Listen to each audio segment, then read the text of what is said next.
Mayong hapon usab sa imong mga tagapatalinghog ug siyempre mga followers sa kahanginan ug sa social media. Kumusta naman? Okay, attorney, okay na ron kay medyo na wana nami tungod aning na may mga low pressure area usa ni nga nakapaulan-ulan init man jud kayo diri sa atong lugar sa miaging mga adlaw. Oh, Na kamo very diha good. attorney, kumusta sa imong location? Okay na ba? Wa oy bagbaha diha? Aba, isa ka semana wa tay suod sa trabaho. Ikan niya itong Lunes, hantod niya itong Thursday, Huwebes. Kaya gideklaruan sa presidente sa Pilipinas nga walay face-to-face work sa mga gobyerno. Kung nagbaha man po diri sa Metro Manila, mao nga ato pong gisunod ng presidente nga wa say pasok ang atong mga empleyado sa Federation of Free Workers. Oh. Busa siyempre daghay mga atimanon nga wa mabuhat kaya next week na lang ang atong sugdan ulit.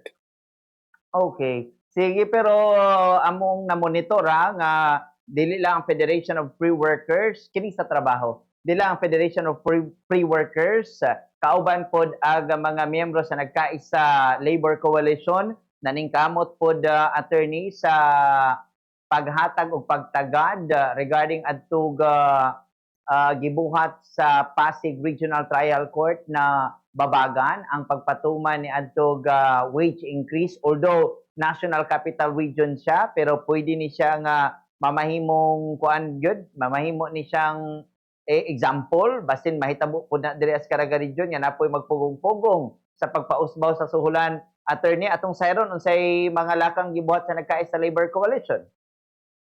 No, nag-oppose ang National Labor Coalition ni adtong gihatag nga TRO o Temporary Restraining Order sa RTC 152 sa Pasig o oppose usab nato kadtong gifile sa mga Fishing Magnet Association dito sa Nabutas RTC. Ang sa Nabutas RTC wa pay desisyon ang korte kung hatagan ba niya pagtagad ang atong intervention kay may motion for leave to intervene man kita.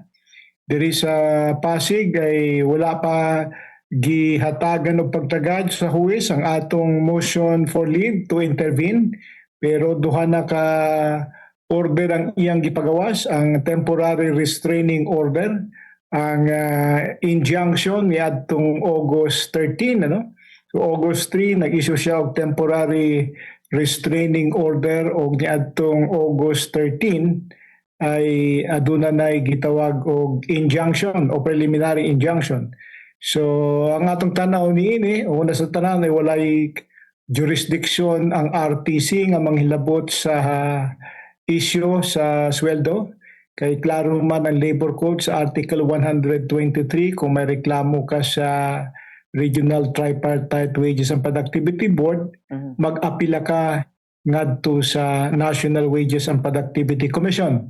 Kining duha ka Riricon Trading Corporation o kining R2 Construction wa niadto sa NWPC. So ni shortcut sila, niadto sila sa Regional Trial Court sa Pasig ug nahatagan sila og TRO o injunction. Pero sa injunction, nagingon ng korte nga dapat mag-pose sila og ban nga 10 billion. So kaniadto August 13, kadtong order sa judge nga mag-pose sila og 10 billion. Pero hangtod karon wa pay na-post nga 10 billion. Ug niadtong miaging adlaw nakadawat kita og manifestation nga di daw nila kaya muhatag og 10 billion.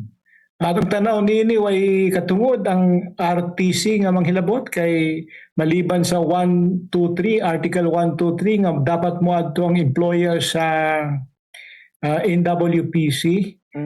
Dunay prohibition, dunay red light sa mga korte sa Article 126 kanang ginaingon sa Labor Code nga prohibition against injunction.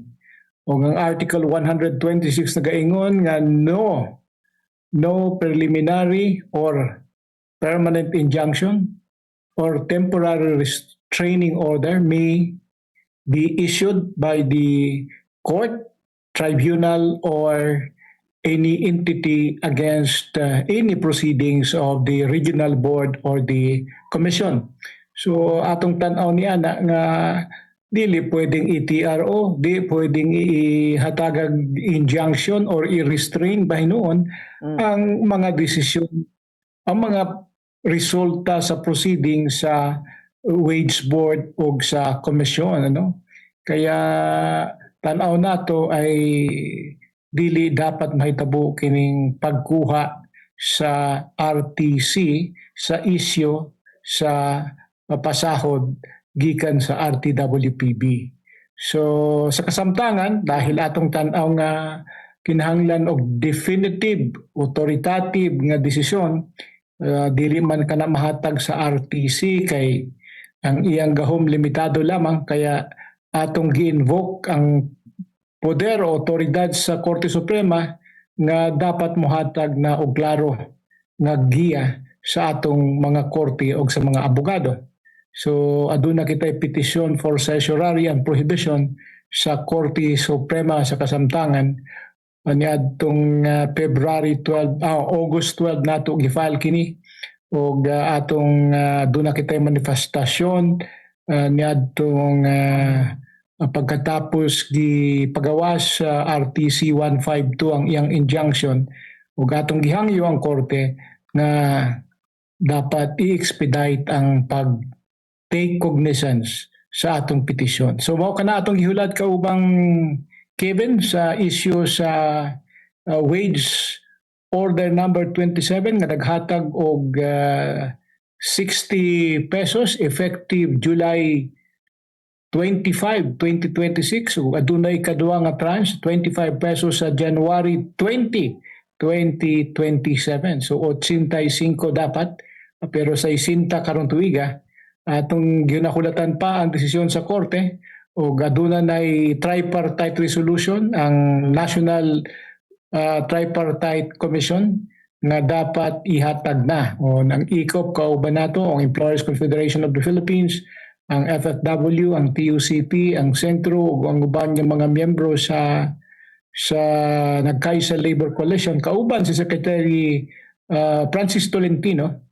Nagkayusa kitang paghangyo na dapat buhian na sa RTC Pasig ang iyang pag-clamp o pag-freeze o ang iyang pag-intervene o pahunong sa implementasyon sa wage order sa National Capital Region.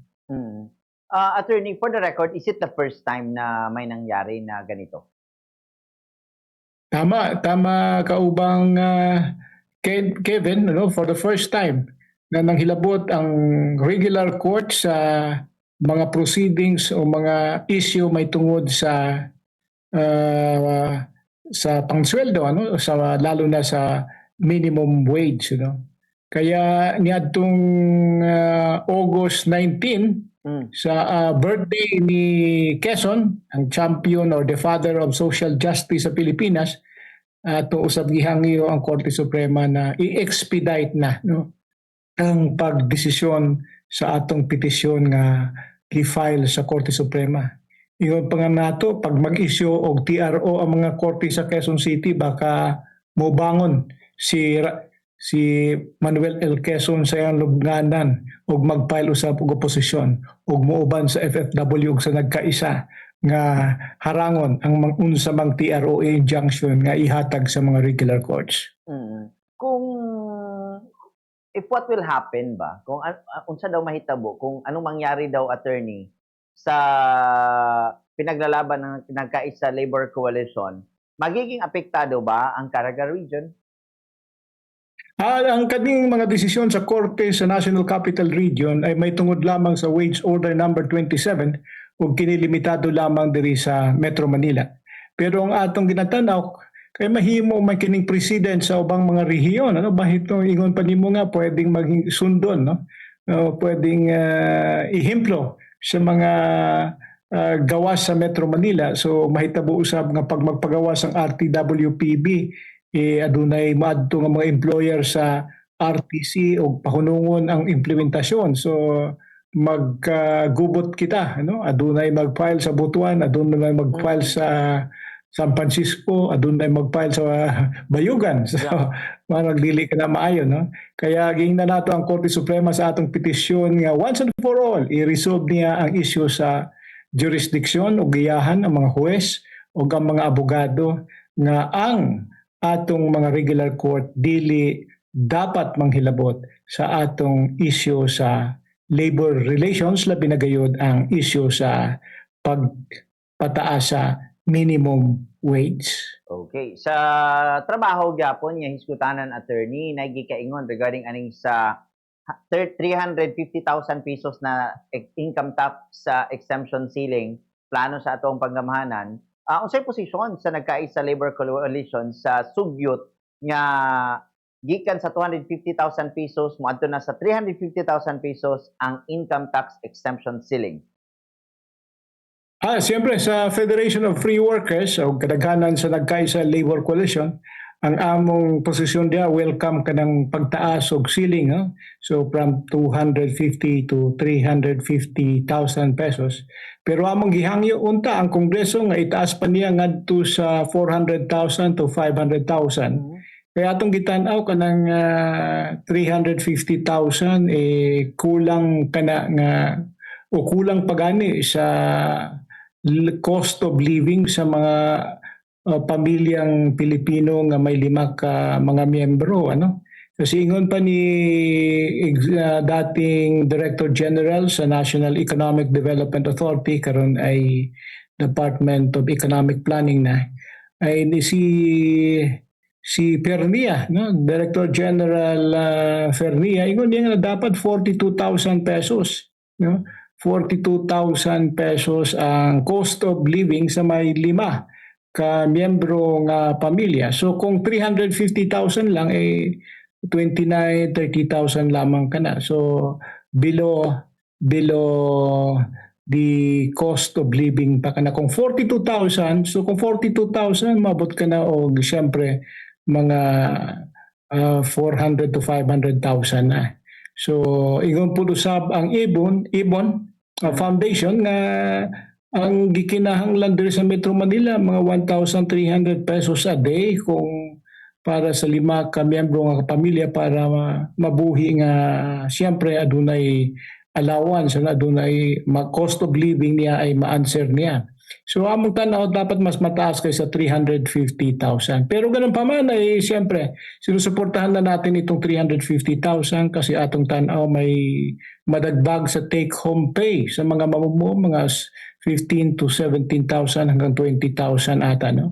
Na maidagdag sa take home pay, no? Dagdag na madala sa atong mga mamumuo ngadto sa ilang balay para magamit siyempre sa mga batakang panginahanglan sama sa food, transport o renta o uban pang kinahanglan sa pamilya. Pero how about attorney sa mga argumento na posible maapektuhan daw yung ang koleksyon sa gobyerno sa tax exemption ceiling?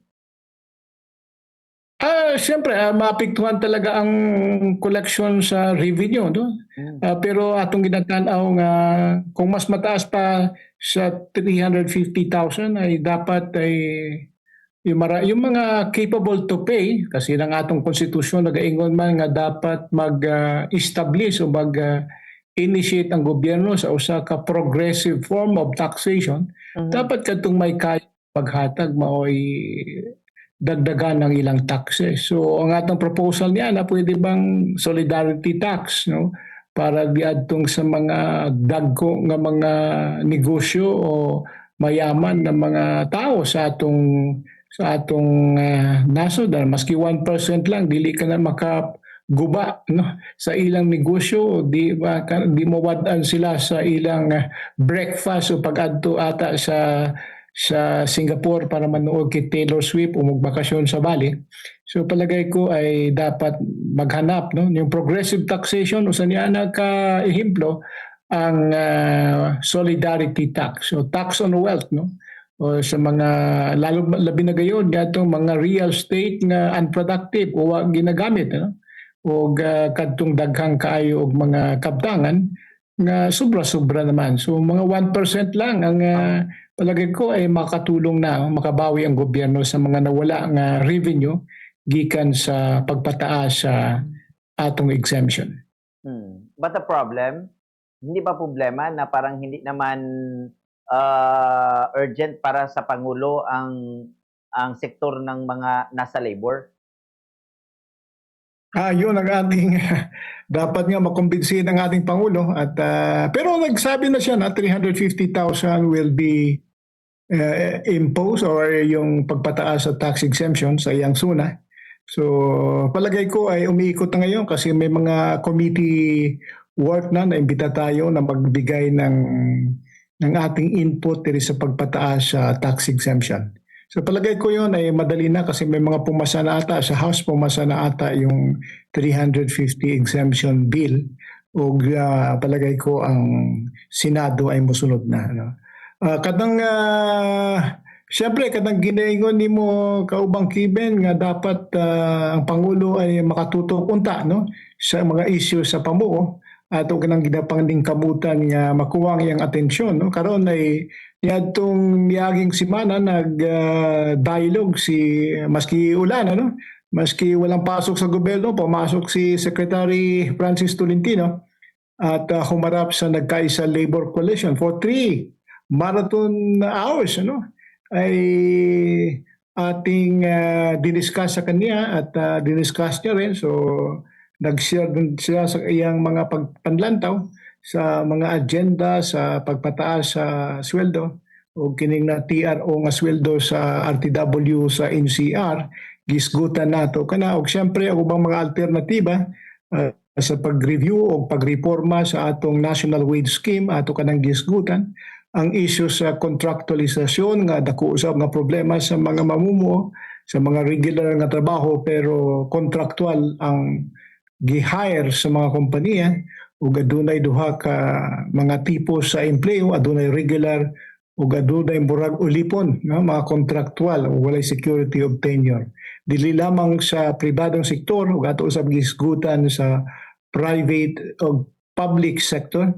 Ang mga public sector kanang mga contract of service workers o kanang mga job orders sa atong gobyerno nga mahimo naman unta sila nga irregular kasi himo ang regular nga mga empleyado kay 5 ka tuig na buo ka tuig nga uban magretiro na lang no dili pa regular nga trabahante sa gobyerno. So palagay ko ay dapat tutukan din yan ng gobyerno at positive naman si Secretary Tolentino nga iya kining istudyohan ano pag-aralan.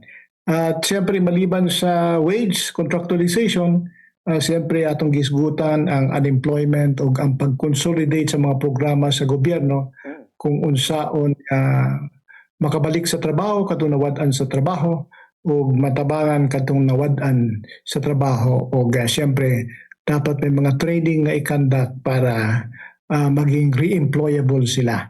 So mao kana ang atong ginaisputan pero gipanawagan po sab nato ang presidente sa Pilipinas nga mag-initiate og dialogue kay 4 o 5 na ata kasulat namo kay President Bongbong Marcos huway tubag kung iya bang i-meeting ang mga mamumuo so matapos na lang ang iyang termino murag wa pa gyud maski isa although ang TUCP ata may mga meeting sa kanya pero hindi po sa lahat ng mga trade union sa Pilipinas. So yung Kaisa Labor Coalition, yung Kilusang Mayo Uno at ang buklurang mga manggagawang Pilipino ay hindi pa niya na meet sa simula nung siya ay umupo sa Malacanang noong 2022. Okay. Sa lahi pa nga hiskutanan, dugang hiskutanan, attorney, kaning sa mga Marines. Kay attorney, first and foremost, any reaction from the Nagkaisa Labor Coalition and syempre, ikaw rin ay isa po abogado. Ano yung assessment sa sunod-sunod na recantation ng mga testigo sa flood control scandal? Maka-apekto ba sa credibility ng investigation kini attorney? Siyempre kasi adunay usak miatras og giingon nga adunay conspiracy o parang napuwersa lamang siya o gipramisan siya no nga maghatag siyang testimonya pabor sa usa ka paksyon o against sa usa ka paksyon usab no lalo na kay Speaker Romualdez. Pero ganun pa man, usually ang ginatanaw ni Ana sa prosecution office ay yung mga subsequent recantation ay dili na masyado pinagbigyan, lalong-lalo na halos majority naman, no? Isa lamang ang nag-recant, no? Ug ang kadaghanan ay niadtong kauban ni Gatisa ba o Gutisa Guti. ay nagatindog gihapon sa ilang mga testimonya, no? Usa kini ka seryoso nga akusasyon ug palagay ko dapat mabigyan talaga ng kasagutan ug madiin na investigasyon ng ating ombudsman at palagay ko naman ay seryoso sila at kung palutson pa nila ang kinsa kadtong duol sa presidente baka mahirap silang paniwalaan. Kaya palagay ko ay itong kigutisa na testimonya, recanting o umatras siya, ay that is a evidentiary, no, function na ang korte na. Dapat sa korte na yan i-trace out. Pero sa kwanpang, sa preliminary investigation, palagay ko ay mahirapan na yung pakinggan. Okay. Pero yung naunang pamahayag, attorney, automatic ba na mawala na o i-check yapon sa ombudsman kadto? Palagay ko ay ang korte na maghimay, no? Dapat ang korte na. Kitong sa kasalukuyan ay ang preliminary investigation, ang basihan lang naman ay yung probable cause, no? Adunay mga pieces of evidence o adunay mga testimonya nga adunay krimen nga nahitabo o ang respondent ay ang responsable sa krimen. So dili naman kana proof beyond reasonable doubt. So, probable cause lamang ang basihan. So ang akong basa ni Ana ay kung aduna may question sa testimonya o sa credibility sa mga witnesses, kana ay dapat i-trace out na lamang sa trial proceeding. So palagay ko ay dapat masampahan talaga yung mga inaakusahan, no? So palagay ko lamang, kaya hintayin natin po ang ombudsman sa kanyang desisyon. Pero bilang isang labor leader po, bakit importante sa ordinary na mga trabahante ang pagkumpleto sa investigasyon sa alleged flood control corruption? Siyempre kasi dako-dako ang nawa sa gobyerno. So tiyaw ba ninyo nga ang kwarta nawala, ang baha nagpabilin. So diri sa Metro Manila, baha gyapon sa Bulacan, no? Sa mga testimonya ni adtong mga regional director o mga empleyado sa DPWH ay daghan nga mga proyekto ang wa mahitabo, no?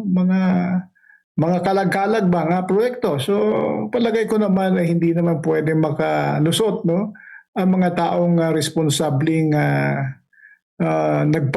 nagpadayon ang baha pero nawala ang budget para unta i-prevent ang baha. So palagay ko naman ay kinakailangan seryosohin ito ng gobyernong Marcos at huwag lamang yung mga kalaban nila ang dapat ipakulong. So maski ang kaalyado nila, basta ginatudlo sa ebidensya, dapat siyempre managot din. So lahat managot.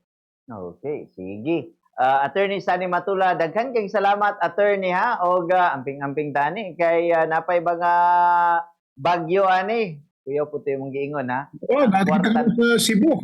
Yeah. Wa pa tayo balik sa Manila, kaya mamayang hapon babalik tayo sa Manila. Sana ay maganda ang panahon para ayos ang ating paglipad. Maraming salamat, Kevin. Mabuhay kayo. Salamat, Attorney Sunny Matula, sa impormasyon. Kaya ingon ni Attorney ba nga ang kwarta nawala na, pero ang baha naapa. 40 minutos sa kalabay, sa alauna antang na sa hapon, dire sa itong pagpanaguban. Sa itong pagbalik mga kabombo, dugang pagkahisgutanan, labi na ning